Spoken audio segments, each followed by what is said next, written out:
बहुत समय पहले की बात है। किसी गांव में एक परिवार रहा करता।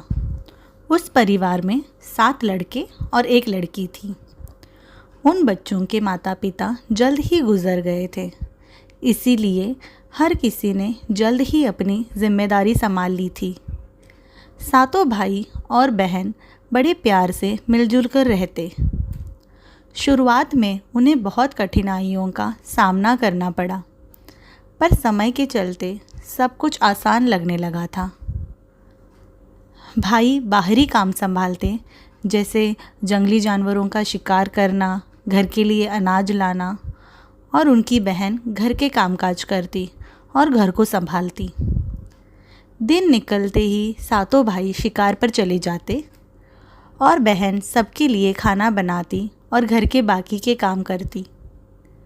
भाई जब घर लौटते बड़े बड़े जानवर या पक्षी की मार ले आते और बहन बड़े चाव से उन्हें पकाती। फिर वे सब साथ में बैठकर संतुष्टि से खाना खाते। ऐसे ही दिन गुजर रहे थे। एक दिन की बात है, जब सातों भाई शिकार पर गए हुए थे और बहन सबके लिए सब्ज़ी बनाने जा रही थी। वो चाकू से साग काट रही थी। तभी चाकू की तेज़ धार से उसकी उंगली कट गई और उससे बहुत खून बहने लगा। भाइयों के आने का समय हो चला था। बहन डर गई। उसने खून कपड़े को पोंछना चाहा, पर उसे लगा भाइयों को खून के धब्बे दिखेंगे और जब उन्हें पता चलेगा कि उसकी उंगली कट गई है तो उन्हें बहुत बुरा लगेगा, वे दुखी हो जाएंगे। तब उसने बहता हुआ खून दीवार से पोंछना चाहा, पर तभी उसके दिमाग में ख्याल आया, ये तो मेरे भाइयों को अच्छे से दिखाई देगा।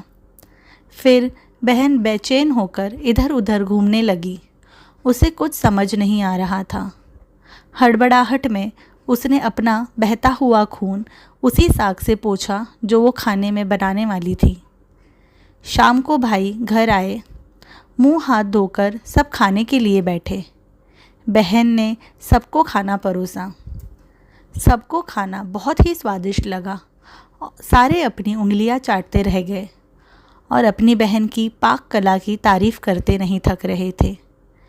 बहन ने भी तारीफ़ें सुनकर खुशी से फूले नहीं समा रही थी। सभी ने खाना ख़त्म किया और दिन भर से थके होने के कारण सभी जल्दी सो गए। अगले दिन सुबह होते ही भाई शिकार पर निकल गए। काफ़ी समय शिकार ना मिलने पर वे एक पेड़ के नीचे विश्राम करने बैठ गए। बातों ही बातों में वे सब कल के खाने की चर्चा करने लगे। उन्होंने वैसा साग पहले कभी नहीं खाया था। सबने तय किया आज घर जाकर बहन को इसके बारे में ज़रूर पूछेंगे। सबको उत्सुकता थी जानने की कि कल उसने खाने में ऐसा क्या मिलाया था जिससे साग इतना स्वादिष्ट लग रहा था। शाम को जब सातों भाई घर आए तो उन्होंने बहन की तारीफ़ करते हुए पूछा, हमारी प्यारी बहन, हमने तुम्हारे हाथ का खाना पहले भी खाया है, पर कल वाले साग में कुछ और ही बात थी। वो बहुत अद्भुत था। तुमने कल रात के खाने में ऐसा क्या क्या मिलाया था, हमें बताओ। उसका स्वाद हमारे मुंह से जा ही नहीं रहा। बहन को सच नहीं बताना था। उसे लगा मेरी उंगली कट गई है ये जानकर सारे भाई दुखी होंगे, इसीलिए उसने कहा, कुछ नहीं भैया, जैसे हमेशा की तरह सब्ज़ी पकाती हूँ वैसे ही पकाई थी। भाइयों के अनुरोध पर बहन ने आज फिर वही साग बनाया, पर उन्हें कल रात जैसा स्वाद नहीं मिला। ऐसे ही अनुरोध 3-4 बार हुआ, पर खून लगे साग का स्वाद उनके मन मस्तक से उतर ही नहीं रहा था। उन्होंने बहन को फिर उस साग के बारे पूछा। बहन हमेशा की तरह बात घुमाने लगी। बहन की हिचकिचाहट देख बड़े भाई ने कहा, बहन, ज़रूर तुम कुछ छुपा रही हो। तुम्हें मेरी सौगंध है, हमें सब सच बताओ। बड़े भाई का सभी सम्मान करते थे, तो बहन उनको अब सच बोलना पड़ा। बहन ने उस दिन की सारी हकीकत बता दी। बहन की उंगली कट गई ये जानकर सब बहुत दुखी हुए, पर समय चलते उनके मन में कुटिल ख्याल आने लगे। वे सोचने लगे, जब इसका खून की चंद बूंदें इतनी स्वादिष्ट हैं, तब उसका मांस कितना स्वादिष्ट होगा। अगले दिन जब वे शिकार पर गए, उन सब में फिर से ये बात छिड़ी। तब बड़े भाई ने कहा, भाइयों, जब हमारी बहन का खून इतना स्वादिष्ट है, जिसकी कुछ ही बूंदें हमारे खाने में पड़ने से उस साग का स्वाद हमारे मन से जा ही नहीं रहा, तो सोचो उसका मांस कितना स्वादिष्ट होगा। सभी भाइयों ने भैया की हाँ में हाँ मिलाई और इसी चलते एक योजना बनाई जिससे वह बहन का मांस खा पाए। छोटा भाई इस योजना से खुश नहीं था। उसने आपत्ति जताई, पर सभी भाइयों ने उसे डराया। अगर उसने उनकी बात नहीं मानी तो वे बहन के साथ उसे भी मार देंगे। छोटा भाई उनका अनुरोध तो नहीं कर सका, क्योंकि 6 भाई एक तरफ थे और वो अकेला एक तरफ। अगले दिन सब शिकार पर निकले। तब उन्होंने अपनी बहन से जिद की कि वो भी उनके साथ चले। बहन भाइयों का कहना नहीं टाल सकती, इसीलिए उनके साथ चल दी। वे सब घने जंगल में चले गए, जहाँ पहले से ही उन्होंने एक मचान बना रखा था। उन्होंने बहन से कहा, बहन, तुम इस मचान पर बैठ जाओ, यहाँ जंगली जानवर तुम पर हमला नहीं कर पाएंगे। भाइयों के कहे अनुसार वो मचान पर बैठ गई। सारे भाई अपना धनुष लेकर शिकार पर चले गए। कुछ ही दूर चलते वे एक टीले पर पहुँचे और बारी बारी कर बहन पर बाण चलाने लगे। मेरे भाई मुझे मारना चाहते हैं, ये देख बहन का दिल टूट गया। वो भाइयों से विनती करने लगी, मेरे सातों भाइयों में क्या एक भी ऐसा नहीं जो मुझे बचाए। बहन की बातें सुन छोटा भाई का दिल भर आया। उसने अपने भाइयों को समझाने का प्रयास किया, पर किसी ने उसकी बात नहीं मानी। जब बड़े भाई ने अपना तीर चलाया, तब तीर बहन को ना लगकर जंगल की ओर चला गया। तब बहन ने पुकार लगाई, मारना ही है भैया तो तीर मेरी छाती में मारो, मारो भैया मारो, छाती में निशाना करके। एक एक कर सभी भाइयों ने तीर चलाया, पर सभी के तीर जंगल में चले गए और हर बार बहन अपनी पुकार लगाती रही। अब बारी छोटे भाई की थी। उसने तीर चलाने से मना कर दिया, पर बाकी 6 भाइयों ने उसकी एक न सुनी और उसे तीर चलाने का आदेश दिया। आदेशानुसार वो दुखी होकर तीर चलाने लगा। बहन ने फिर पुकार लगाई, मारना ही है भैया तो तीर मेरी छाती में मारो, मारो भैया मारो, छाती में निशाना करके।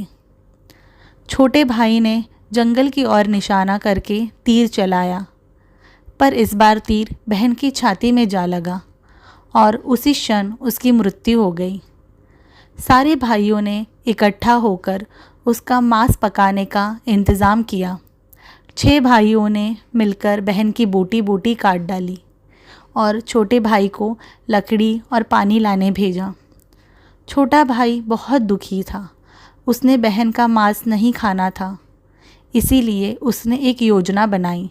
वो लकड़ी और पानी के साथ केकड़े और मछली ले आया, ताकि जब सारे भाई बहन का मांस खाए तब वो मछली खाएगा और जब वे हड्डी खाए तब वो केकड़ा खाएगा।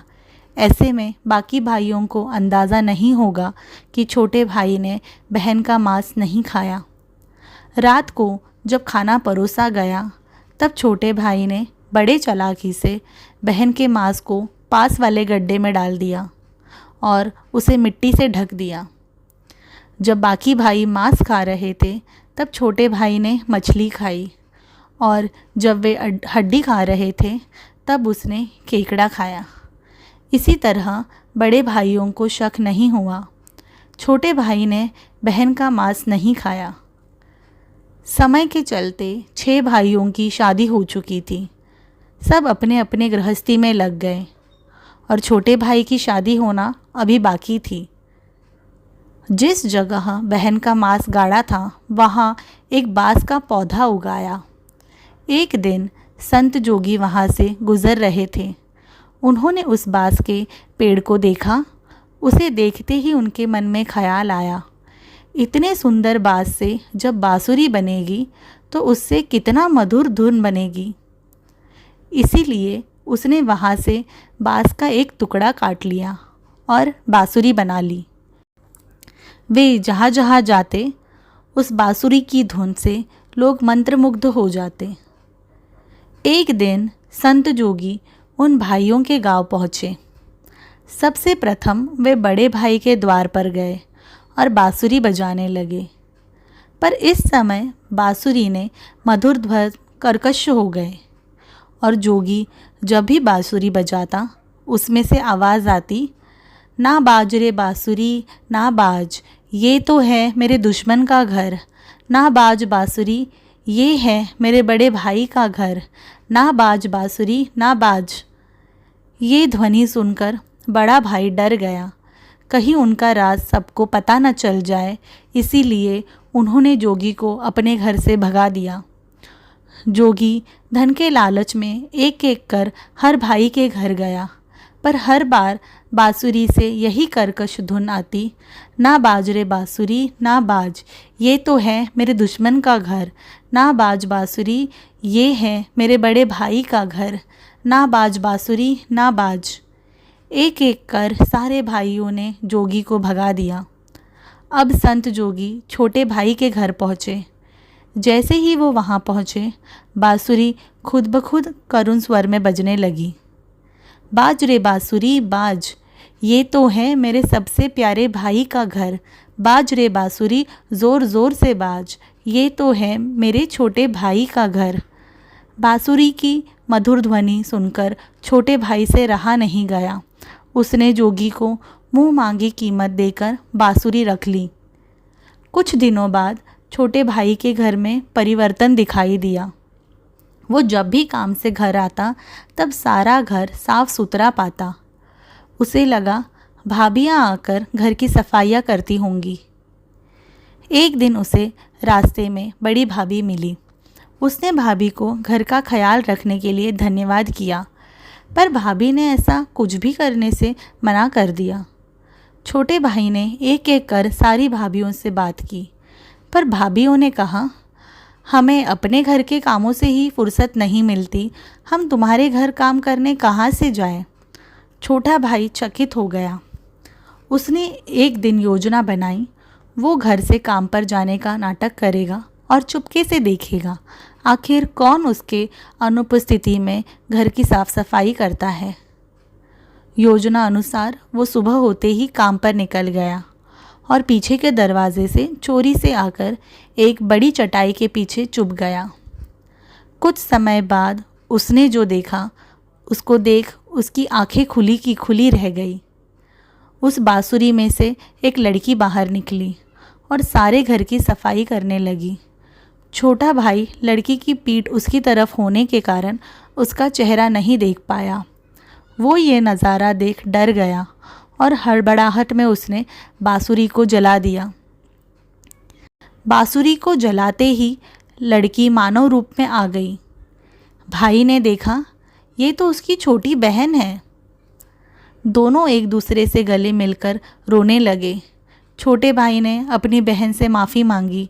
बहन ने कहा, मैंने तो अपने छोटे भाई को कब का माफ़ कर दिया है, पर बाकी भाइयों का धोखा मुझसे सहन नहीं हो पाया। उस वजह से मेरी आत्मा यही अटक गई थी। तुमने बांसुरी जलाकर मेरी आत्मा को आज मुक्त कर दिया है। ऐसा बोलकर बहन वहाँ से गायब हो गई। तो इस कहानी से हमें पता चलता है, निस्वार्थ प्रेम ही रिश्तों को बनाए रखता है और रिश्तों को कलंकित करने वाले कभी नहीं चुप सकते। अगर आपको कहानी अच्छी लगी तो कमेंट में बताएं और ऐसी और कहानियाँ सुनने के लिए सब्सक्राइब करें।